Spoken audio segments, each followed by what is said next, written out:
بسم اللہ الرحمن الرحیم۔ السلام علیکم ورحمۃ وبرکاتہ۔ عابد راجہ چینل کی طرف سے آج میں اپنے دوستوں کو ایک بہت ہی پیارا واقعہ سناؤں گا۔ یہ واقعہ نبی اکرم صلی اللہ علیہ وآلہ وسلم کے زمانے کا ہے۔ اس سے پہلے میں اپنے تمام دوستوں سے گزارش کروں گا کہ اگر میری کسی ویڈیو میں کوئی چھوٹی موٹی غلطی ہو جاتی ہے تو میں اللہ تعالیٰ سے بھی معافی مانگتا ہوں اور آپ لوگوں سے بھی معافی مانگتا ہوں۔ اس کے ساتھ میں ریکویسٹ کرتا ہوں کہ اس ویڈیو کو آپ نے آگے ضرور شیئر کرنا ہے اور چینل کو سبسکرائب ضرور کرنا ہے۔ تو شروع کرتے ہیں۔ بسم اللہ الرحمن الرحیم۔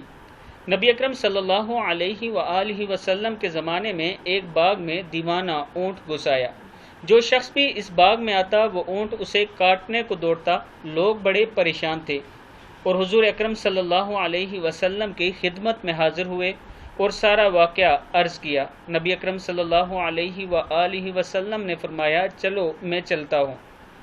پھر نبی اکرم صلی اللہ علیہ وسلم اس باغ میں تشریف لے گئے اور اس اونٹ سے فرمایا ادھر آؤ۔ اس اونٹ نے جب رسول اللہ صلی اللہ علیہ وآلہ وسلم کا حکم سنا تو دوڑتا ہوا حاضر ہوا اور اپنا سر نبی اکرم صلی اللہ علیہ وسلم کے قدموں میں ڈال دیا۔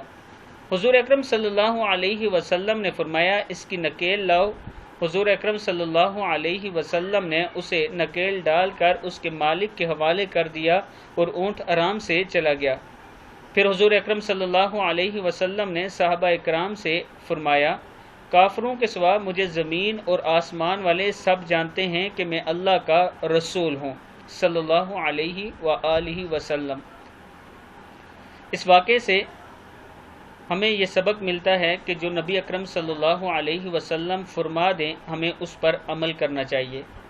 نبی اکرم صلی اللہ علیہ وسلم تمام جہانوں کے نبی ہیں اور خاتم النبیین ہیں، یعنی اس کے بعد نہ کوئی نبی آئے گا اور نہ ہی کوئی دعویٰ کر سکتا ہے۔ اگر کوئی نبوت کا دعویٰ کرے گا تو وہ جھوٹا اور کذاب ہوگا۔ اس ویڈیو کو آپ دوستوں نے آگے ضرور شیئر کرنا ہے اور ایک مرتبہ نبی اکرم صلی اللہ علیہ وسلم پر ضرور درود بھیجنا ہے۔ السلام علیکم ورحمۃ اللہ وبرکاتہ۔